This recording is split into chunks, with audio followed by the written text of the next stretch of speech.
제목인데요.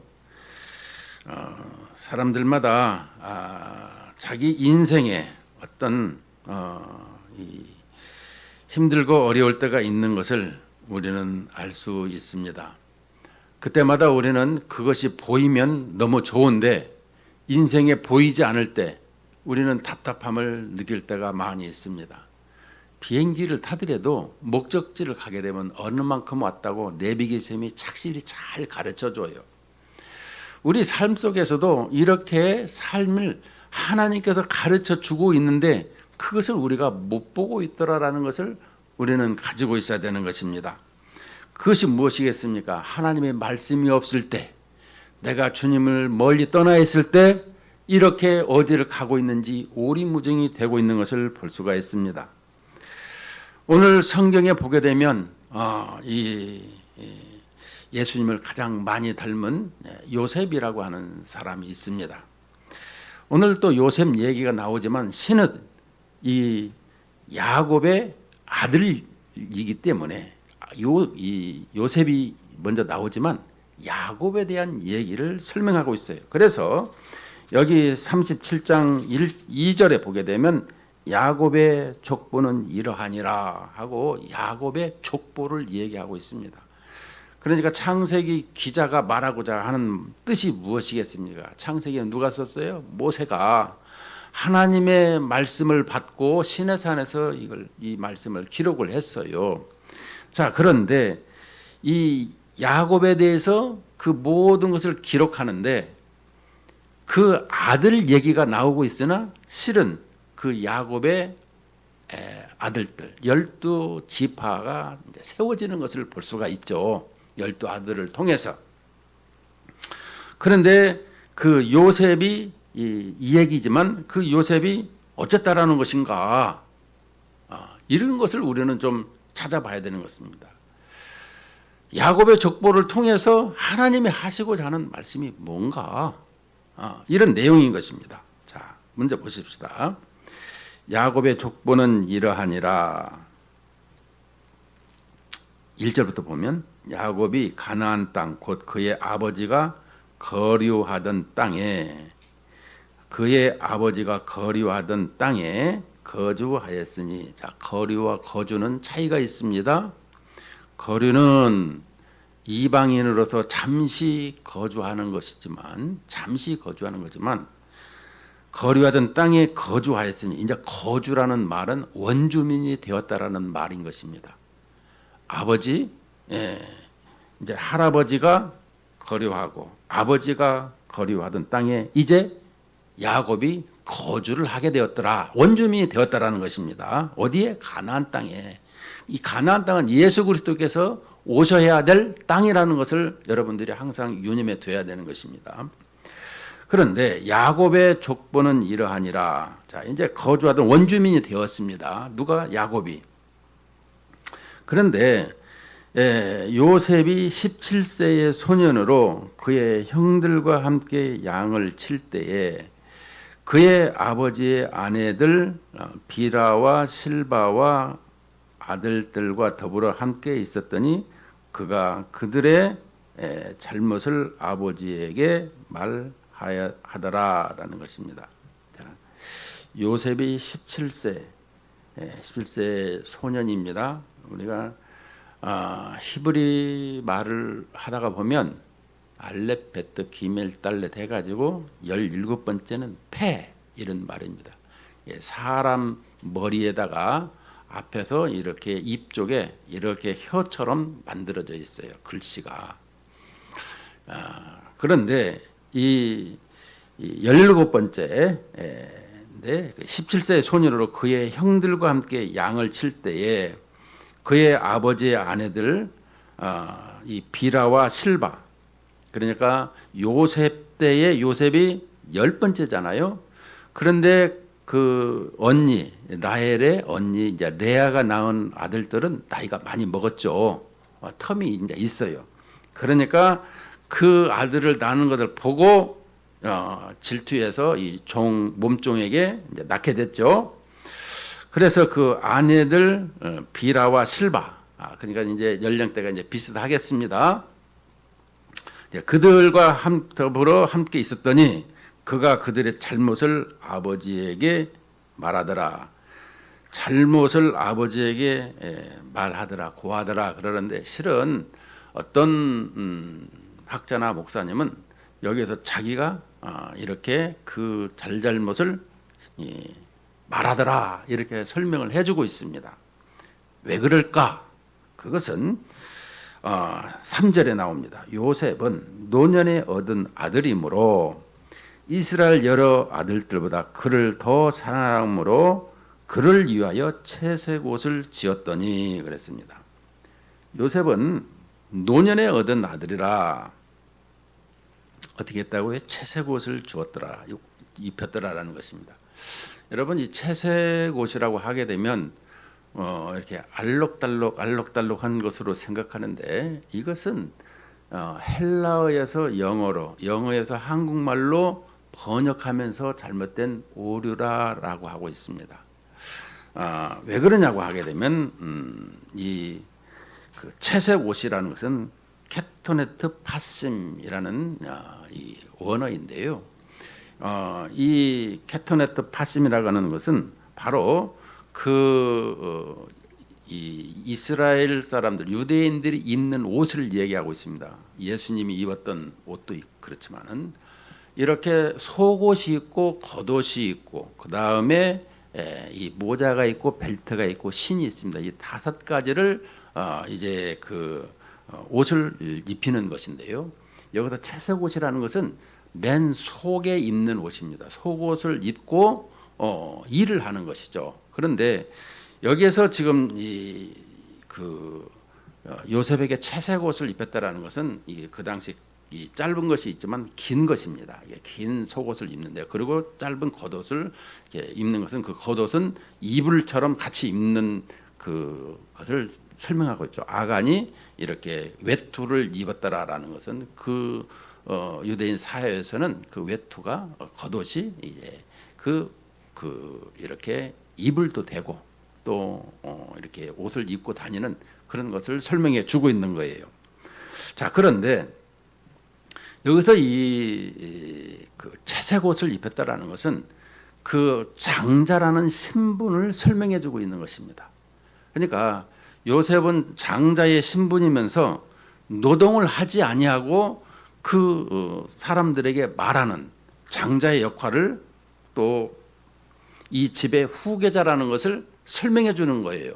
그러니까 요셉은 10번째로 태어났지만 이 정실 부인에게서 난 거로 자기가 후계자요, 또 자기가 장자요, 이 부분을 사람들에게 은근히 이제 이 어필을 하게 된 것이죠. 그러다 보니까 이 채색옷 때문에 형제들이 미워하게 되는 것입니다. 그래서 미워하던데 그 미워하는 것을 그냥 그러려니 하고 여기고 있는 거예요. 그리고 이 실바와 비라는 몸종에서 났지 않습니까? 지금도 제가 어렸을 적에 보니까 한 5, 60년 전에만 해도 우리나라에도 이렇게 가부정적인 또 이 노예와 총 뭐 이런 개념도 덜어 있었던 것으로 기억이 돼요. 지금이야 이제 산업사회가 많이 발전을 해가지고 그 많은 사람들이 또 이 SNS를 통해서 금방 또 이렇게 세계에서도 아주 우수한 한국 사람들이 이렇게 머리가 좋아가지고 이런 부분을 금방 알 수 있는데, 우리는 이 채색 옷 때문에 그 형제간들의 이제 미워하는, 왜냐하면 부인이 넷이다 보니 자식들이 다 자기 뜻대로 자기 이 계획을 가지고 있는 것을 보게 되는 것입니다. 자기 어머니, 자기 아버지, 한 아버지지만 이복 동생이라는 것이죠. 왜냐? 아버지의 이 재산. 그러니까 오늘 본문 여기 2절에도 보게 되면 그가 2절 하반절에 보면 실바와 아들들과 더불어 함께 있었더니 그가 그들의 잘못을 아버지에게 말하더라. 뭔 잘못을 했을까? 아버지의 재산인데 그들이 나가서 뭐 염소새끼를 한 마리 갖다가 팔아서 쓰고 뭐 이런 것 아니겠습니까? 예를 든다면. 그러니까 그러면 되느냐? 이렇게 얘기하는데 그걸 또 아버지한테 고자질을 한 것은 이런 모습을 보게 되더라는 겁니다. 그래서 이제 이 미워하는데, 가뜩이나 미워하는데 이 채색 옷까지 입혀가지고 그냥 사람들이 볼 때마다 아주 도끼 눈을 뜨고 보게 된다라는 것이죠. 그런데 4절에 보니까 그의 형들이 아버지가 형들보다 그를 더 사랑함을 보고 그를 미워하여 그에게 편안하게 말할 수 없었더라. 아주 가족 간에 이복 동생들이 화합이 되는 게 아니라 이 전부 갈라져 있어요. 그래서 미워하고 있는 것을 보게 됩니다. 그런데 이제 문제는 이제 5절부터입니다. 요셉이 꿈을 꾸고 자기 형들에게 말하며 그들이 그를 더욱 미워하였더라. 그러지 않아도 미워하는 판국인데 이 꿈을 가지고 이 얘기를 하니까 더욱 미워했더라. 요셉이 그들에게 이르되 청하건대 내가 꾼 꿈을 들으시오. 우리가 밭에서 곡식단을 묶더니 내 단은 일어서고 당신들의 단은 내 단을 둘러서 절하더이다. 그의 형들이 그에게 이르되 네가 참으로 우리의 왕이 되겠느냐? 참으로 우리를 다스리게 되겠느냐? 하고 그의 꿈과 그의 말로 말미암아 그를 더욱 미워하더니, 아니 자기를 그러지 않아도 미워하고 있는데 왜 또 이 꿈을 갖다가 얘기해서 이렇게 미움을 받게 했을까? 여러분, 이것은 이게 머리가 조금 잘 나쁜 사람인가? 이런 생각도 해보게 돼요. 아니 나를 미워하면 입을 딱 봉하고 있으면 되잖아요. 그런데 말하지 않고는 견딜 수 없는 이 입에서 말이 이게 나오는 건데요. 이게 말하는 것을 설명해주고 있어요. 그 히브리 이 17번째 이 자음에서도 보게 되면 패라는 것은 말하다라는 뜻을 설명하고 있는데 이 꿈을 얘기하고 있는 거예요. 그러면 그 꿈이 이 꿈에 대해서 생각을 해볼 때에 왜 이것을 말해야 되는 것인가? 근데 자기가 그 꿈에 대해서 내용을, 의미를 알고 있느냐? 몰라요. 그냥 꿈을 꾸었더라는 것만, 팩트, 사실만 얘기하는 거예요. 근데 그런 사실을 요즘 사람들은 이 얘기를 잘 안 합니다. 이걸 말을 해서 이게 될 것인가 말 것인가. 이게 사람들은 여기까지 가죠. 근데 요셉은 안 그랬더라는 거예요. 그냥 말을 했더라는 것이죠. 누가 뭐라고 하든 내 꿈을 들어라. 그리고 두 번째로 9절에 보니까 요셉이 다시 꿈을 꾸고 그 형들에게 말하여 이르되 내가 또 꿈을 꾼즉 해와 달과 열한 별이 내게 절하더이다 하니라. 그가 그의 꿈을 아버지와 형들에게 말하매 아버지가 그를 꾸짖고 그에게 이르되 네가 꾼 꿈이 무엇이냐? 나와 내 어머니와 내 형들이 참으로 가서 땅에 엎드려 내게 절하겠느냐? 그의 형들은 시기하되 그의 아버지는 그의 말을 간직해 두었더라. 자,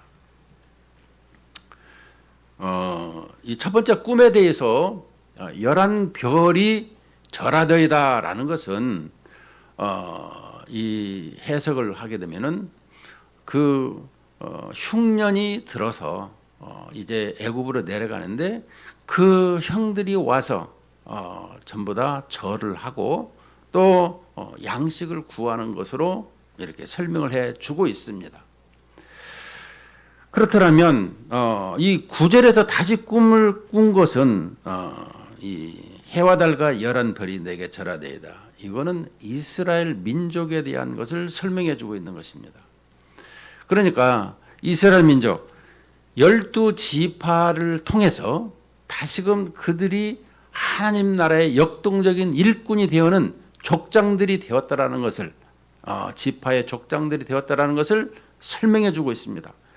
지금은 비록 이렇게 요셉을 팔아먹고 또 요셉에 대해서 안 좋게 생각하지만 그러나 그들이 회개하고 다시금 족장의 대표가 되어져서 하나님의 나라의 기둥으로 일을 하는 것을 볼 수가 있는 것입니다. 이 모든 것은 요셉의 꿈이지만 실은 요셉의 꿈이요 하나님의 꿈인 것입니다. 여러분들이 하나님에 대해서 얼마만큼 아느냐에 따라서 내 살아가는 바운다리가 정해져 있는 것입니다. 성경은 창세기부터 요한계시록까지 예수 그리스도에 관한 것을 말씀해 주고 있는 것입니다. 요한복음 5장 39절에 보면은 성경에서 영생을 얻는 것을 생각할 때에 이렇게 설명하고 있습니다. 요한복음 제가 읽겠습니다. 그냥 듣기만 하시면 좋을 것 같습니다. 너희가 성경에서 영생을 얻는 줄 생각하고 성경을 연구하거니와 이 성경이 곧 내게 대하여 증언하는 것이다 라는 것입니다. 성경이 내게 대해서 증언한다는, 예수 그리스도에 증언한다라는 것을 창세기 1장부터 예수 그리스도에 대해서 설명하고 있다. 이걸 알아야 되는 것입니다. 제가 늘상 얘기하지만 여러분 그 마태복음 1장에 보면 예수 그리스도의 계보에 대해서 나오는데 이방 여인 5명이 나타나요. 다말, 기생 라합, 모압 여인 룻, 우리아의 아내 바세바, 그다음에 마리아, 이 5명이 나타나지만 여러분 우리가 잘 알듯이 예수 그리스도에 대해서 얼마만큼 알고 있느냐 이것을 설명해 주고 있습니다. 그러면 예수 그리스도는 어떤 분이시냐라는 것을 또 알아야 되겠죠. 예수 그리스도는 성경에 대해서 우리에게 이 하나님의 아들로서 하나님의 나라가 이렇게 파괴되었는데 그 나라를 회복시키고 우리를 구원하시고자 이 땅에 오셨다라고 설명해 주고 있어요. 그러면 우리를 어떻게 그렇게 구원하실 것인가? 누가복음 19장에 보면 이 10절에 보게 되면 우리가 잘 아는 뽕나무에 올라간 누구죠? 누가복음 19장에 보면 삭개오 얘기가 나옵니다. 그런데 10절에 보게 되면 예수님께서 인자가 온 것은 잃어버린 자를 찾아 구원하려 함이니라.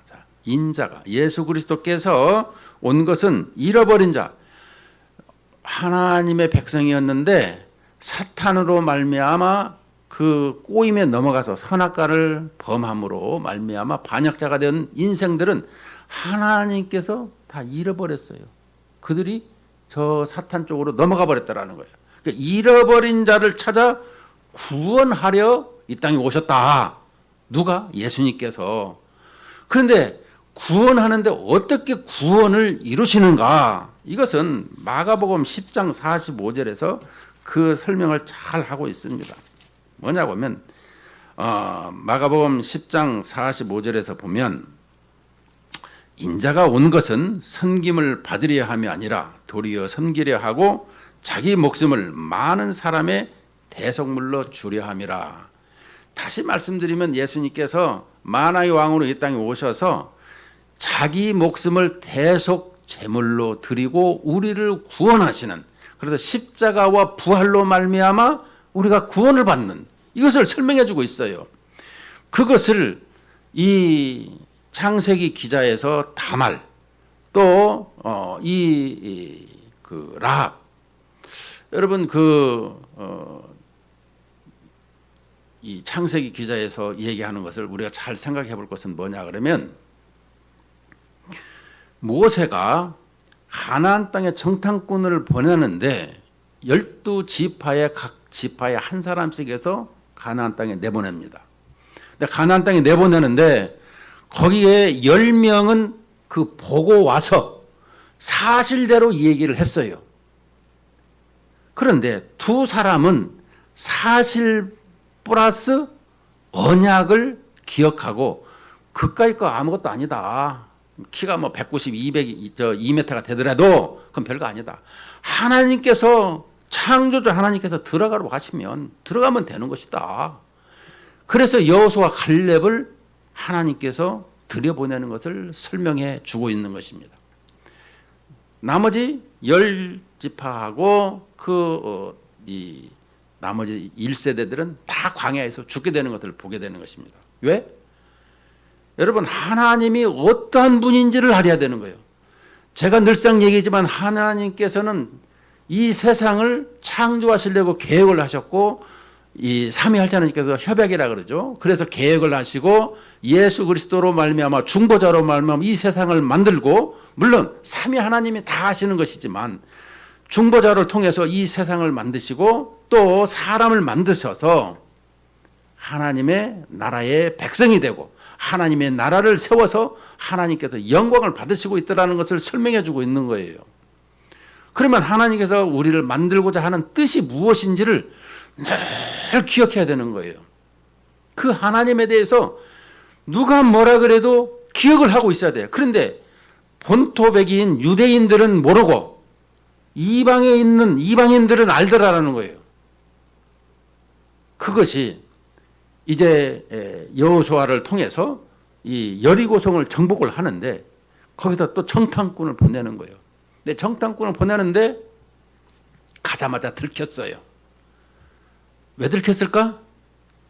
그것도 다 하나님의 계획 속에 있는 거예요. 누구를 만나기 위해서? 기생 라합을 만나게 하기 위해서. 근데 기생 라합의 입에서 나오는 말이 뭐냐? 상천하지에 세상의 홍해바다를 건너서 이스라엘 백성들을 건너게 하시고 그 애국 군대를 홍해바다에 몰살시키는 것을 우리가 봤다. 우리 마음이 높고 우리의 그냥 정신을 잃었다. 그것을 보고 그 하나님 백성이 지금 왔는데 우리를 좀 구원해 줘라. 그래서 그거 보고를 받고 그들은 돌아가는 것은 이렇게 이방인 가운데서도 이렇게 하나님을 잘 아는 이런 사람이 있었다라는 얘기예요. 여러분들에게도 똑같은 말씀인 것입니다. 하나님을 내가 얼마만큼 알고 있느냐에 따라서 다른 거예요. 오늘 요셉 얘기지만 요셉이 은 20냥에 팔렸어요. 예수님의 모형이라고 하는데 그것이 중요한 것이 아니라 그가 28절에도 보게 되면 그 팔 때에 이 형들이 곡식을 가질러 요셉 앞에 섰을 때 그 42장에 보게 되면 그들이 애걸할 때에 이 요셉이 형 나 좀 살려줘. 나를 죽이면 어떻게? 나를 노예로 팔면 어떻게? 이렇게 애걸 복고를 했더라는 것이 창세기 42장에 나와요. 왜냐? 그들이 형들이 그 팔지 말고 그 죽이지 말고 그랬어야 되는데 우리가 잘못한 거 아니냐. 이렇게 회개하는 대목이 나와요. 오늘 여기 28절에서 볼 때에 은 20에 이스마엘 사람들에게 팔매 그 상인들이 요셉을 데리고 애굽으로 갔더라. 자기 인생이 무엇인지도 모르고 자기 뜻도 모르고 이렇게 살아가는 것을 보게 됩니다. 요셉이 이 꿈에 대해서 잘 알았더라면 자기가 그런 말을 하지 않았을 것이죠. 근데 자기가 꾼 꿈이 무슨 내용인지도 모르고 그런데 하다가 보니까 하나님께서 야곱과 함께 하시고 그 야곱의 아들 이 요셉을 먼저 애굽으로 내려보내서 이스라엘 백성들을 구원하는 일에 하나님께서 먼저 내려보내고자 계획하셨는데 그냥 계획이 이렇게 좋게 내려보내는 것이 아니라 아주 종으로 팔려서 종도 팔린 것도 억울한데 거기다 감옥까지 가서 이제는 나올 기미가 없는 사람이에요. 이 바울이 로마에 가고자 할 때에도 그 로마에 갈 때 꽃가마 타고 간 것이 아니에요. 죄수로 가 죄수로. 우리 인생을 살다가 보면 하나님께서 왜 이런 환난과 어려움과 공포를 주실까? 그것은 광야 40년 동안에 우리에게 말씀하신 대로 너희들을 낮추시고 하나님의 말씀으로 살아가는가 안 살아가는가를 시험하신다 그랬어요. 우리 신앙생활에서 늘 하나님을 사랑하고 하나님 뜻대로 살아간다고 하지만 정작 하나님께서 뭐를 시키려고 그러면 교만해가지고 목이 어찌나 뻣뻣한지 그냥 돌아가질 않아. 뒤에서 받쳐줘야 돼. 넘어질까 봐. 겸손이라는 것이 없어요. 사람이. 우리 신앙생활에서 이걸 알아야 돼요. 나도 하나님 앞에 겸손해지겠다 하지만 요즘 그 사람 겸손하는 운전 실력을 보면은 그 사람이 어떤 분인지 안다 하더라고요. 그냥 운전하면 바로 그 사람 스타일이 나오거든요. 예, 나부터라도 그러는데 참 죽여야 돼, 죽여야 돼. 예. 여러분, 오늘 우리에게 이렇게 요셉이 애굽으로 내려가서 우리의 삶을 이렇게 바라보고 있는 것을 보게 되는 것입니다. 하나님을 잘 알지 못했던 야곱, 요셉. 우리는 성경을 보면서 하나님께서 그렇게 편들어 주시고 그렇게 사랑으로 말미암아 보듬어 주시고 알게 하시고 깨닫게 하시는 것을 보게 되는 것이죠. 요셉을 통해서 하나님의 나라, 하나님의 백성들을 하나님의 계획이 세워져 가고 만들어져 가고자 하는 이것을 우리가 읽고 볼 수 있어야 된다라는 거예요. 그저 어떻게 나한테 돈이나 많이 생기고 내가 하는 그 모든 일에 성공이라고 하는 이런 단어를 생각하는 것이 아니라 우리의 살아가는 인생은 하나님께서 나에게 배역을 주신 거예요. 그 배역에 따라서 내가 맡은 일 충실히 하는 거예요. 이 세상을 살아가는 일 자체가. 그런데 그것을 떠나서 그러니까 우리가 신학을 제대로 배워야 되고 신앙생활을 제대로 해야 되는 이유가 여기 있는 거예요. 하나님께서 이 세상을 만드시고 우리를 만드셨을 때에 왜 우리를 만드셨는가? 그러면 우리는 어떻게 해야 되는가? 이것을 우리가 놓치면 안 돼요. 하나님께서는 자기 백성들에게 이렇게 예배를 받으시고 그 예배를 통해서 우리의 삶이 변화되는 것을 또한 원하고 계시거든요. 여러분, 예배를 통해서 종교성으로 잠시 앉았다가 내가 헌금 드리고 내 몸을 드렸으니 하나님 받으셨으니까 됐습니다. 이게 아니라 나를 구원해 주시고 나의 생명의 주관자가 되셔서 나의 모든 것을 알고 계시는 그 하나님께 정말 감사해서 예배를 드렸더니 하나님께서 내 마음을 이렇게 만져주시고 내 삶을 보듬어 주셔서 내가 그 주님 없이 살아갈 수 없다라는 확신과 기쁨과 즐거움이 샘솟는 시간이 되어야 되는 거예요. 우리는 예배를 드리면서 그런 것이 되지 않는다 그러면은 뭔가가 잘 못 된 것입니다. 왜냐하면 다윗이 회개를 할 때에 침대가 이렇게 침상에 띄울 정도로 눈물이 흘렸다라고 항상 듣고 있는데 여러분 회개도요. 내가 눈 이렇게 그 눈물방울 찍어 바른다고 해서 그걸 회개가 아니라 하나님께서 짓누르게 되면 회개가 해도 끝도 없이 회개를 해야 돼요. 그냥 7박 8일 10박 11일 그것이 정도가 아니에요. 그냥 6개월이 걸렸어라도 회개권을 하나님이 만드셔서 왜? 내가 하는 것이 아니라 성령께서 그렇게 회개를 하도록 하시면은 그것을 하나님이 모든 것을 내려놓게 할 때 그때 내 삶이 바뀌게 되더라라는 거예요. 우리는 그걸 알아야 돼요. 하나님을 항상 내 안에 하나님이 계시지만 그 하나님을 인정해드리고 그 하나님의 뜻을 쫓아서 살려고 하는 이런 모습이 내 마음에 이렇게 스물스물 올라와야 된다는 거예요. 우리는 신앙생활을 그냥 종교생활로 이렇게 치부하려고 할 때가 많이 있어요. 마음이 말라있고 내가 항상 마음이 촉촉하게 있어서 하나님 없이는 오늘 또 즐거운 마음으로 노래 부르면서 여기를 왔는가, 시간에 쫓기면서 불평거리면서 왔는가 생각을 해봐야 되는 거예요. 하나님 앞에 나올 때는 그저 눈 떴다 그러면 즐거움과 기쁨 속에 기쁜 날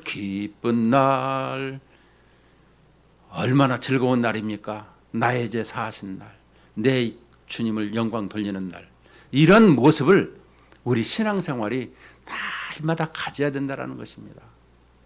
오늘 또 여기에서 주시는 말씀이 뭐냐고 하면은 이 하나님은 좋은 것을 주시기 전에 우리를 항상 낮추신다 라는 것을 기억해야 되는 것입니다. 나에게 어려움이 있고 정말 이렇게 나를 가로막는 장애물이 많을지라도 그것은 하나님의 말씀을 신뢰하고 흔들리지 아니하는 광야 40년을 통해서 우리 주님이 말씀하신 것이 뭐예요?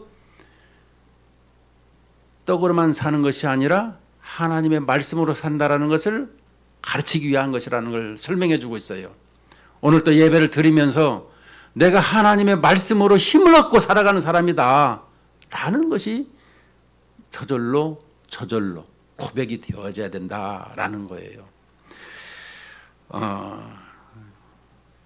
우리는 지금까지 돌아오면서 인생을 봅니다.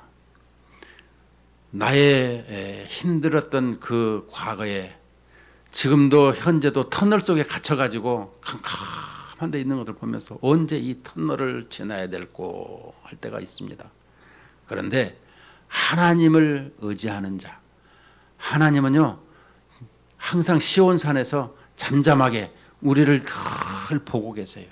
언제든지 우리와 함께 하시고 우리의 마음속에서 함께 하시는 것을 볼 수 있어요. 늘 주님을 주님으로 인정해 드리는 이런 것이 항상 체계화되고 체질화되고 모든 것을 우선순위가 되어지는 이런 삶을 살아야 된다는 것입니다.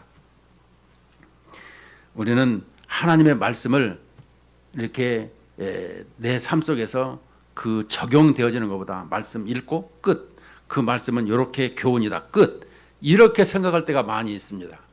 그런데 시편 기자는 이 시편 1편에서도 늘 하나님의 말씀을 읊조린다고 했어요.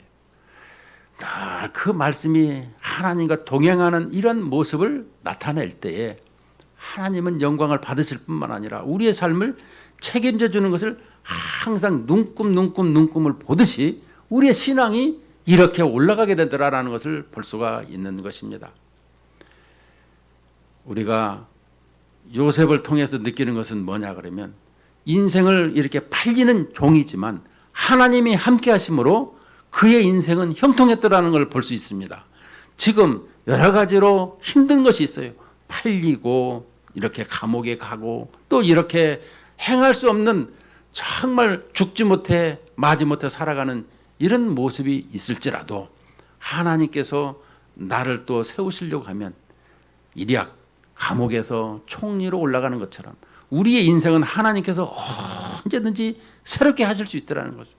다윗이 이 목동에서 양치는 목동에서 일약 왕으로 올라가는 과정을 보듯이 하나님께서 언제든지 우리의 삶을 바꿀 수 있다는 거예요. 1등에서 100등 하면 언제 100등이 1등 따라잡아 뒤로 돌아이 갓하면 그냥 바로 1등이 돼버리는 거예요.